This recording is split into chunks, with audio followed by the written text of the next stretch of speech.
ఓం శ్రీ గురుభ్యో నమః. హరి ఓం. శుక్లాంబరధరం విష్ణుం శశివర్ణం చతుర్భుజం ప్రసన్నవదనం ధ్యాయే సర్వవిఘ్నోపశాంతయే. కుంభరాశి వారికి డిసెంబర్ నెల 1వ తారీఖు నుంచి 31వ తారీఖు వరకు ఏ విధంగా ఉన్నాయి అనేటువంటిది తెలుసుకుందాం. మీ జన్మ నక్షత్రం ధనిష్ట 3-4 పాదాలు కానీ, శతభిష నక్షత్రం 1, 2, 3, 4 పాదాలు కానీ, పూర్వభాద్ర 1, 2, 3 పాదాలైనట్లయితే మీ జన్మరాశి కుంభరాశి అవుతుంది.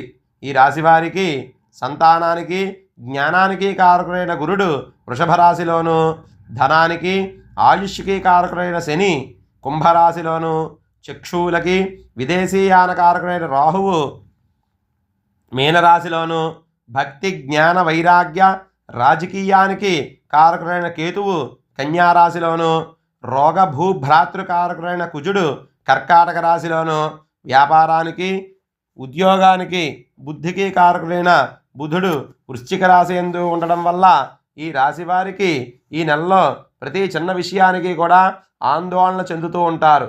కోపం ఎక్కువగా ఉంటుంది, దురుసుగా ప్రవర్తిస్తారు, ఉద్రేకంగా మాట్లాడడం వల్ల ఎదుటివారి నుండి ఇబ్బందులు ఎదుర్కొనేటువంటి అవకాశం ఉంది.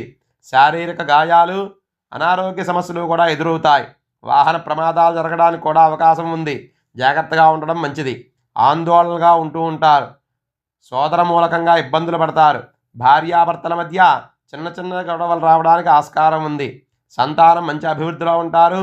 ఉద్యోగాలలో పై అధికారుల ఒత్తిడి ఎక్కువగా ఉంటుంది. వ్యాపారాలు చేసే వాళ్ళకి కొంత మేరకు నష్టాలు వస్తాయి. అప్పుల బాధలు ఎక్కువగా ఉంటాయి. స్థానచలనాలు జరుగుతూ ఉంటాయి. ప్రయాణాల వల్ల ధనం ఎక్కువగా ఖర్చు చేస్తారు. బంధువులలో సంఘంలో చిన్న చిన్న ఇబ్బందులు రావడానికి అవకాశం ఉంది. రాజకీయ పరంగా కూడా మంచి అభివృద్ధి లోపిస్తుంది. నమ్మిన వారు స్నేహితులు మిమ్మల్ని మోసం చేయడానికి చూస్తారు. ప్రతి ఒక్కరితో కూడా చాలా జాగ్రత్తగా ఉండడం మంచిది. ఇవి ఈ కుంభరాశి వారికి డిసెంబర్ నెల ఫలితాలు. ఇంకా ఈ కుంభరాశి వారు జాతకరీత్యా గోచారరీత్యా కూడా కొంత మేరకు ఉపశమనం కలగాలంటే ఒక 7 శనివారాలు శనేశ్వరుడికి తైలాభిషేకం చేయిస్తే కనుక అన్నీ బాగుంటాయి. సర్వే జనా సుఖినో భవంతు. స్వస్తి.